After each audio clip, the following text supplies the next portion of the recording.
So I'll start off to say my presentation is very apt because it follows Kenny's perfectly with that it's about the people to help you implement change. So I am absolutely passionate about records management, as I'm sure everybody else in this room is. However, to most of our organisations, records management is quite a boring subject. So to implement change, we do need to get alongside the people, and I'm hoping to be able to demonstrate over the next half an hour how I have implemented Sharepoint as a transformational programme in Wiltshire, and now currently how I'm implementing it in Somerset. So I earned my name as the Sharepoint Tart because I will enthuse to anybody and everyone about records management, Sharepoint, and there is no meeting too small for me to go and tout my wares. I actually am a records manager. I graduated from Dundee University in 2011, but I've never been employed as a records manager. I was actually employed as a programme manager, so I'm MSP Prince qualified, and it's my belief that to implement a records management successfully, to deliver it as a programme with set milestones, stakeholders, and to be accountable for key deliverables is the way to really drive through the change. And I would extend a welcome to anybody who wants to come to Somerset. I've got the ICO coming on Monday to have a look at the programme that I'm delivering there, which consists of 17 projects with key milestones to deliver the change. I also am a people person, so we did colour profiling at Wiltshire, so I believe to embed records management you need to get alongside the people.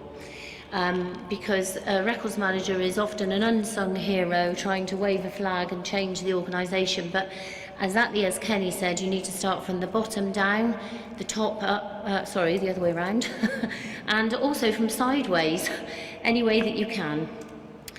So this afternoon in my practical session I'm going to show everybody how I start all my programmes. It's a technique called viewpoint analysis, and we're going to have a little go at it this afternoon. And in Wiltshire Council I was told to, we became a unitary authority, and I was told to eradicate all of the legacy IRMSs and replace it with Sharepoint because we had to make better use of existing applications. I had one technical guy to help me and beg, steal or borrow anybody else who was willing to come on the programme.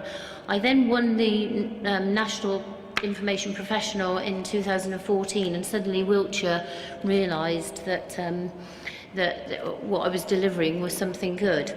So Wiltshire became a unitary authority in 2009, and we had to absorb 4 district councils and 1 county council into one. So these were one of the key drivers to make sure we had to share 3 desks to 1 person to make sure people could access information wherever they worked.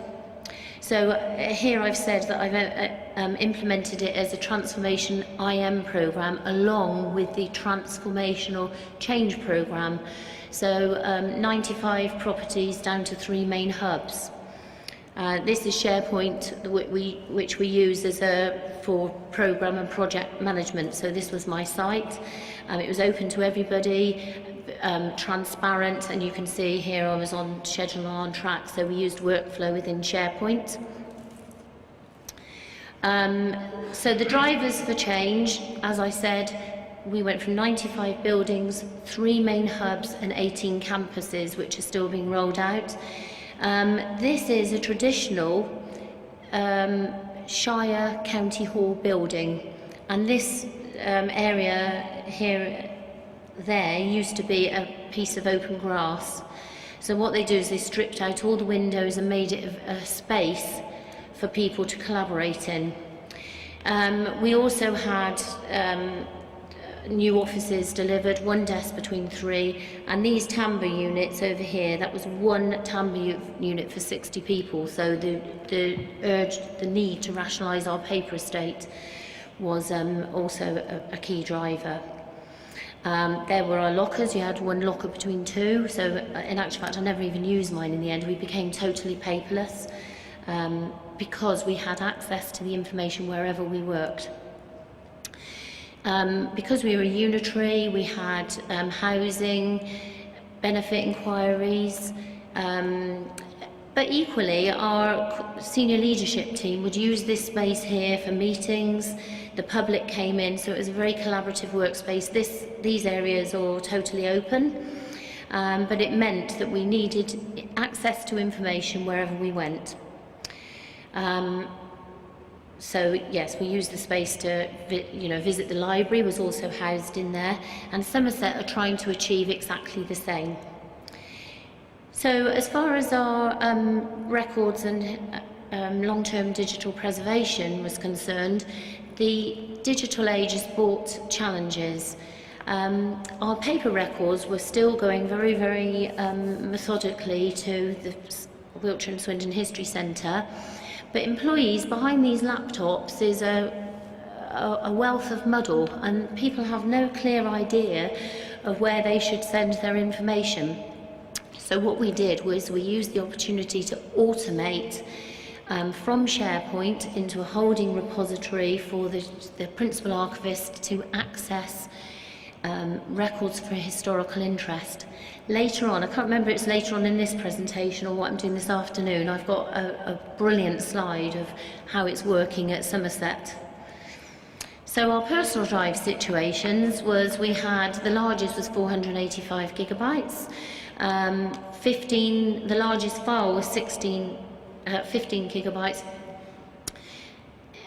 Interestingly enough, the largest personal drive was bigger than the HR total shared drive in totality.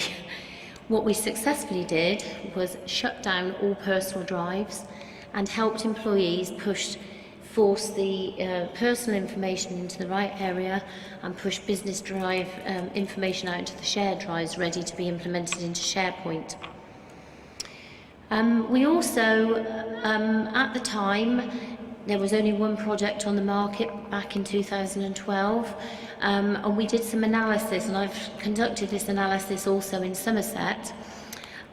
We did some analysis across our current shared drives, and this is a real good driver if you want to try and push through your information management program. So we did the analysis, and that looked at duplicated information, redundant, obsolete data and trivial data. So, if you send a file, what does everybody do? File save as. So I have some chocolates this afternoon, so the first person who get the closest can have the biggest handful of chocolates. Can anyone guess how much duplication, redundant, obsolete data we had at Wiltshire, percentage-wise? 70? Yeah, closer. In actual fact, it was 77% duplication. So, in actual fact, only 23% of our data was any good, because we're literally wading through information treacle. So I knew there was challenges ahead, and what I wanted to do was make the right way as the simplest way. I wanted to provide clear signposts with control for information and records and clarity for the organisation. So what I delivered in SharePoint, and this was on-premise in 2010, was a repository for my information, a repository for team information, for business information, which replaced all IRMSs, and it came with automated workflow, all the policies sitting behind it. So all you need to do is store it in the right area. A repository for project information, so I've actually then covered all the key categories of information that we need to keep. We also linked our Outlook with SharePoint, so you can drag and drop emails straight into the file plan, into your team or your business. And we also delivered an online retention schedule, which is the first thing that I'm delivering in Somerset. Although I don't call it retention schedule, I call it what do I do with my stuff, because because retention schedule excites all of us, but if you're sitting out there in the business, it probably doesn't. So my information was very, very small, and it also replaced the corporate directory. So literally I launched my information, flipped over, because you can add knowledge, skills, etc. It replaced the corporate directory with a very, very powerful search function within SharePoint. So I'm going to show you what that looked like. So my information was small. We only allowed people 200 megabytes of information. In theory, they shouldn't be storing business information in there. It's just for, my appraisal notes, my learning, my development, a picture of my cat. But it's just there for that. The other thing that we introduced actually was your one-to-one library. You own it in your My Site, and you give your manager permission to come and work with you there, as opposed to managers having like 26 folders. Team information was a bit bigger, so that's how you operate as a team meeting, team agendas, as you work as a team, not your core business information. And then your business information is the core stuff that everybody should have access to increase transparency. Projects, temporary pieces of information with matrix teams, and this was to provide clear signposts. So we launched My Site, and we literally, everybody had the pink man rolled out onto their screen, and we did a massive roadshow, which I'll show you later on, and you went from the old corporate directory to the new My Site. So we give them the nice shiny thing first, then we come along with our stick and switch off the drives. So this was my Site, and you can add knowledge and skills. I don't know if any of you have implemented it, but this replaced our corporate directory, and it's so powerful on search.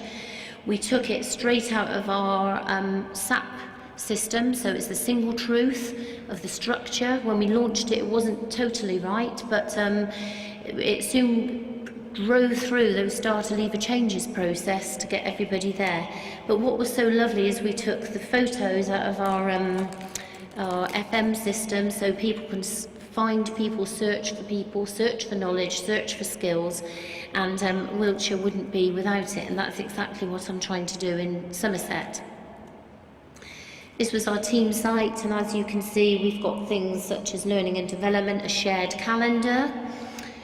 And then we come on to the new functional business sites.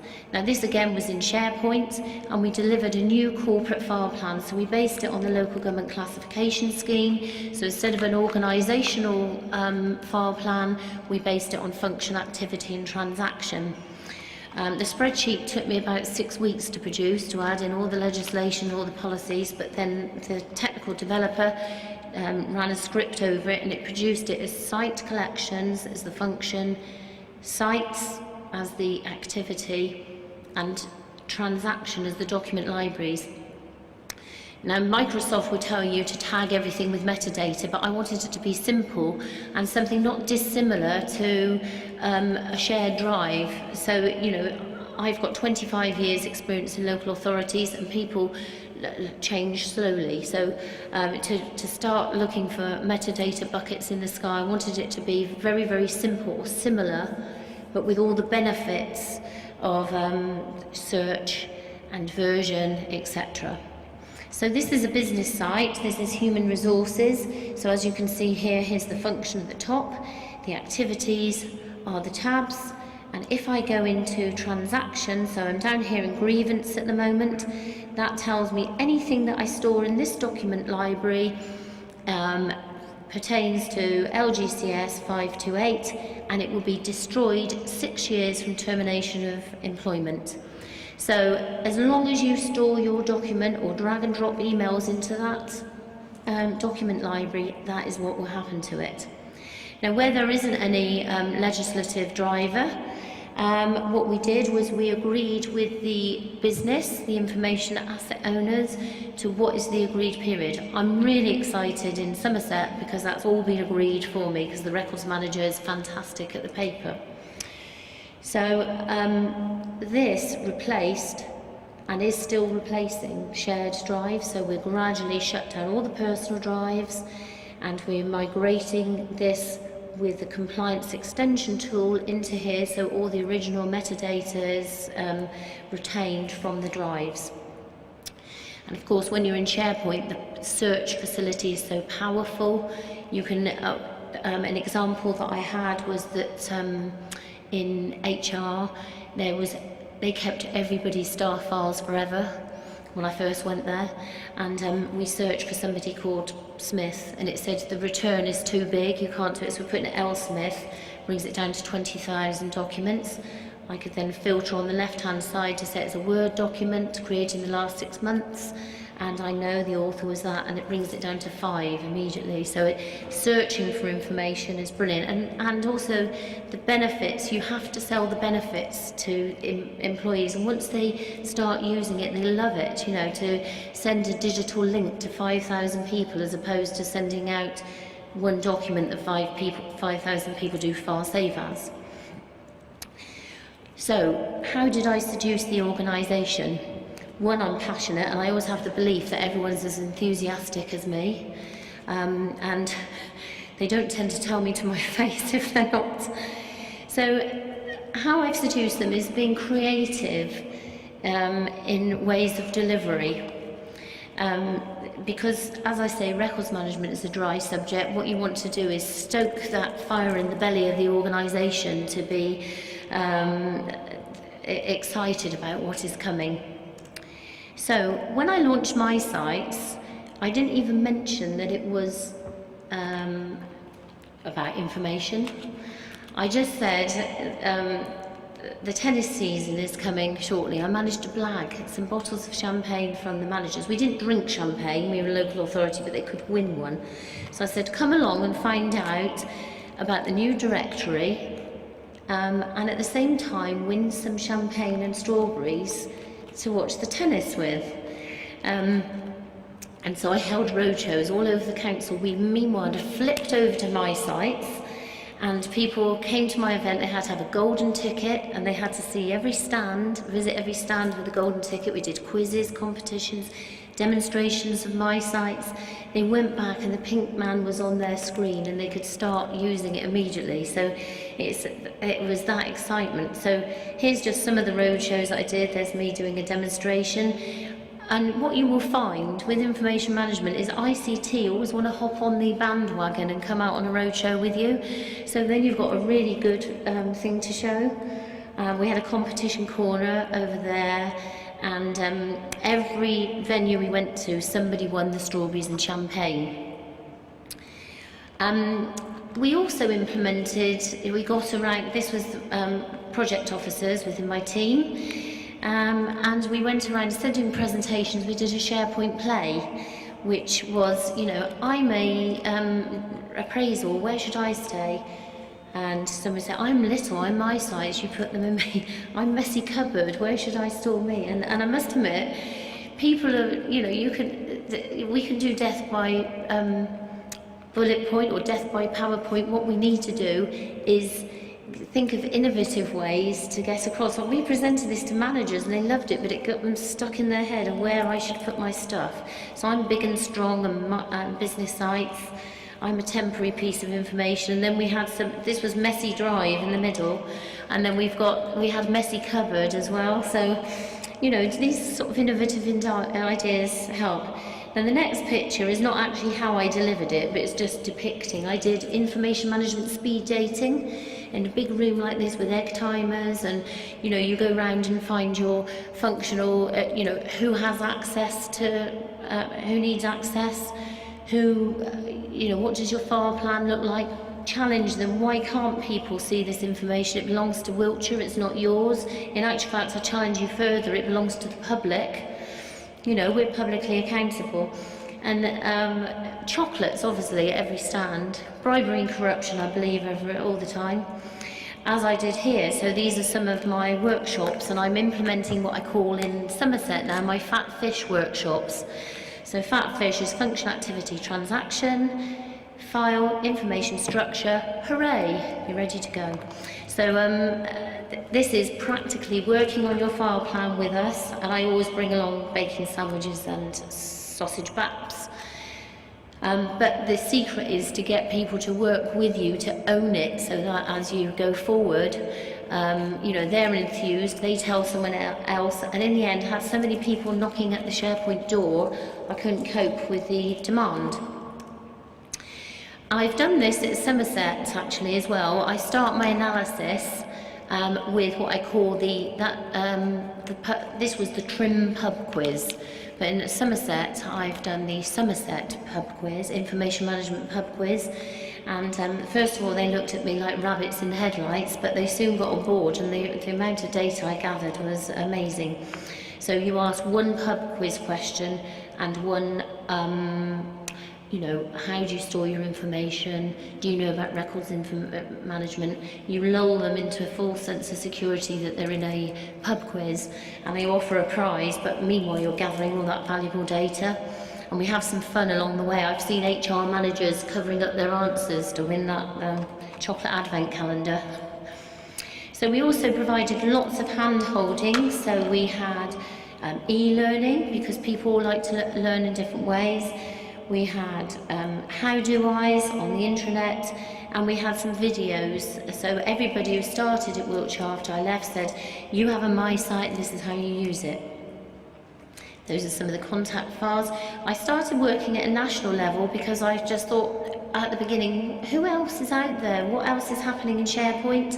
And so even before the Sharepoint Practitioners Group started, I was already working with these authorities, just getting together and sharing ideas. And I would invite anybody, I know it's a long way down, but it was only £52 for the flight, and invite you all to Somerset, because we're doing a Somerset journey of the implementation in the cloud this time. So we're meeting regularly with other people who are going on the journey together. So I deliver all these lovely things, and at the end I come with a big stick, switch off the drives. So that actually forces people, you know, it's, we've given them all the lovely things to put their information in, but we do a phased shutdown. You know, you've got 2 months, read only, and the stuff out of the information in the shared drives we migrated for people once they'd worked out their plans with us. So has seduction worked? This was HR working, as you can see, paperlessly. Well, she has got a bit of paper there, but generally paperlessly, happy, motivated, using SharePoint. So now I'm going to hop across the border, because I left Wiltshire and became an independent consultant, and Somerset asked me to go and work with them. You'll hear my story in Somerset this afternoon, and I'll just give you these figures. So if anyone's coming to the that session, I will tell you what these figures are that I gathered in I was given 9 weeks. I produced a report which I brought along with me, so everyone can have a copy of it, of how I moved from just some analysis to a big transformational information management programme. The business drivers for Somerset are that their ICT is currently outsourced, and they're bringing the service back in by the 1st of December to save money, and so we're moving to they're moving to an entire new platform, SharePoint Online and Office 365. So this is a new journey for me, which I find exciting. In addition, they've got what they call Smart Office, but as you can see, it's we still have 4,166 metres of near-side storage. You know, there's duplication all over the place. They actually have nearly 80% duplicated in their drives, and their paper is just paper everywhere. This looks neat. I think it was when it was very first implemented. Their current position as far as compliance is concerned is they're under scrutiny from the ICO for data protection subject access requests, and in addition to that, their freedom of information access request has fallen from 85.5% in 2011 to only 52.52% last year. So they can't find the information. In fact, I spoke to the governance person and said, if only I could just find the person to find the information. In addition, and I didn't include that slide, they've got the South West Heritage Trust. I've got a pie chart which I gathered the information. And the pie chart is fully green because it says, do you send information to the South West Heritage Trust? And yes is red, green is no, and it's just a green circle, so nobody sends anything there. So it's what they call the digital black hole, isn't it? So we want to find a solution to make sure that digital information goes to there. So that's part of the programme as well. So what I did first of all was baseline the as-is state, and I'm going to be showing that this afternoon. It's really important to do that so that you can measure the success of your programme in the future. So what are we delivering? Again, I talked last time about clear repositories. I actually talk about recycling in Somerset. So everybody knows how to recycle their metal, plastic. I don't know what you recycle in Glasgow, but up here in Scotland, but Somerset do food as well, recycle little bits of food. But what I want to do is say to them, information is no different from recycling. You just need to put it into the right place. And they seem to get this. So we're starting off, you have to deliver in stages. We're starting off with my sites, and we're going to be delivering that in conjunction with the ICT coming back in house on the 1st of December. In fact, we're delivering it in OneDrive, and if anyone wants to ask me about that after, because I'm not a favour of the OneDrive in a way, but we've got to do it in Office 365 because that gives you terabytes of data up in this thing. What will everybody do? Just push it all up to there, and we've got silos again. So the enterprise architect that I worked with at Wiltshire has now come to work with me in Somerset, and he's found a way to portion off OneDrive to give it you the restricted space. So again, we're delivering my team, business, project, extranet, and drag and drop email. And again, the communication, the one thing that I found from the staff survey is that the morale is very low there. They're fed up with e-learning. They think stuff is not communicated. Because I've been out there to all 4 corners of Somerset, or 5 corners, and so I've got this philosophy of read it, hear it, see it, learn it. That's my philosophy for getting this message out. And so we're communicating at a national level as well, so all of you will be able to know. Somerset's down here, and all of you are welcome to come down in the Shires counties, and I would welcome anybody that wants to touch base with me, see how we're getting along. I'm happy to come up and visit you, but hopefully I'm trying to get Somerset on the map in the same way that I did Wiltshire. So this was our Sharepoint practitioners group. This was a practical session we had in the afternoon. So I welcome you to all come and join us on our journey. And I'll be around for questions during networking. And I would like to thank, in particular, the Scottish IRMS group for making me so welcome last night. It was my birthday, and I even had a cake and goodness knows what. So thank you. Everybody up here is really lovely, and lovely sunshine. So, I find records management very exciting, and I find Sharepoint very exciting, and the organisation find it boring, so just imagine how excited I can make exciting.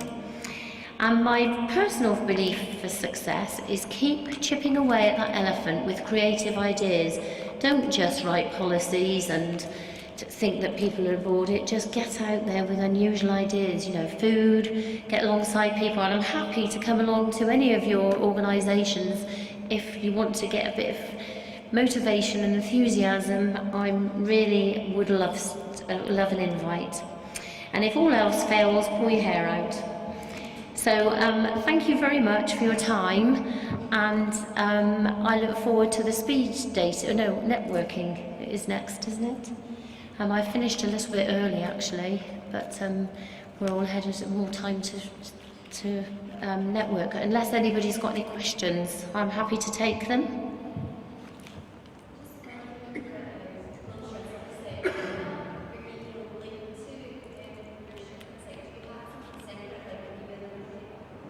Sorry?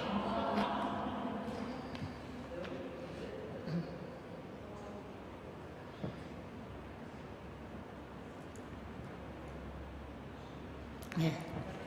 Yeah.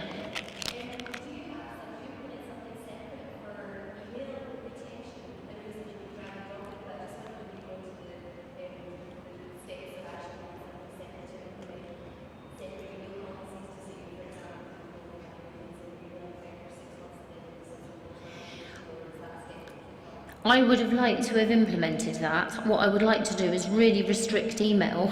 So again, you're forcing people to do it in the right area. And Somerset, I call it a bad thumb-sucking habit, because do you know where the biggest repository of information in Somerset is? Email. And that is what the beauty of integrating email with Sharepoint is that some people are unaware that, oh sorry, can you hear me? Some people are unaware that they're actually working in Sharepoint. If you can create your own bespoke file plan within your email. I personally, because although I love doing giving nice, shiny solutions, I could be also called the Sharepoint bitch, because I actually would quite like to think, right, let's just restrict the email. Somerset, I will let you know, because we're at the beginning of the journey, and so we're exploring. The exciting thing is with the programme, it's a bit like Captain Cook's ship. You never know totally where you're going to end up as you go and develop stuff. So if you give me your email as I develop that, then I will, because the biggest thing is PST files and goodness knows what, or the big silos of information. So Somerset, some of the analysis that I found was the biggest store is email, the second biggest store is personal drives. Network drives, people don't bother, shared drives, people don't bother with that because no one can find anything there. So hopefully we're about to change all of that. Because we can't deliver SharePoint business sites until 2017, what we're doing is going out with our Fatfish workshops and getting people to start sorting on the drive, so they're all good to go into business sites. So are there any other questions?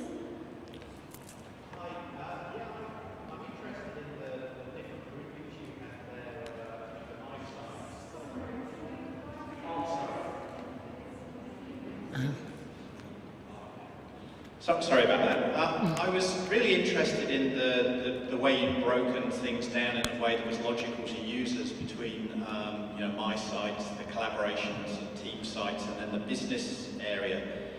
How did you manage the transition of information between those, or was there, or were they seen as quite independent? And were you managing, say, the team site content as records, or they'd only be managed as records if they ended up in the business site? No, what we decided was my information, sorry, am I too loud now?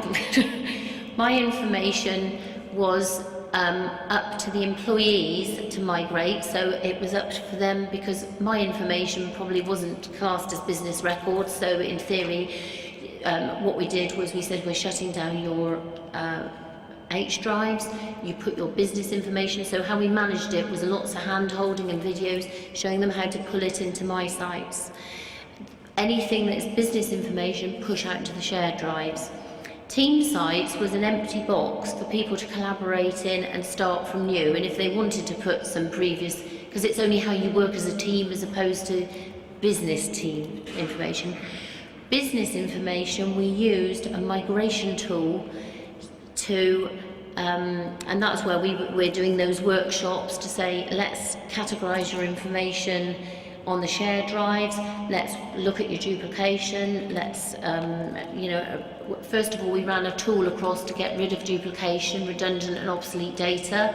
Then the next thing that we did was we cleansed and worked with them, and we used a migration tool. So you do a migration plan to say that folder equals that. When they're happy, that goes. So they test it, and in actual fact, Somerset naively thought, they said, well, when you push all the shared drives into business sites, I said, actually, it's like delivering 25 IRMSs. I said, I can't just push it into business, we need to work with people, and that's why. But once you get a few, my tip to success is go with the people who want to work with you first, because they'll start selling it for you. Don't think, I'm going to choose this area. I had to work with HR because we had to get the information out of Trim, and that was a challenge in itself. because well, the records management function wasn't even turned on. We were paying for a very expensive document IRMS. It's the same in Somerset with eDocs. They haven't turned the records management function on.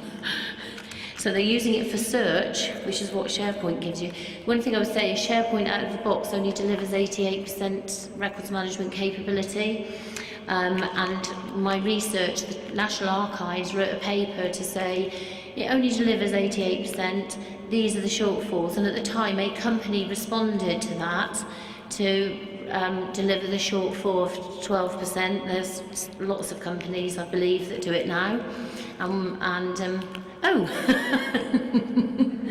Yes. Yes, Record Point is one. So we're currently in Somerset in a position to just start very shortly going out to look at all the different components. But the 88%, you need the compliance extension tool to increase. I don't need to tell you that, do I?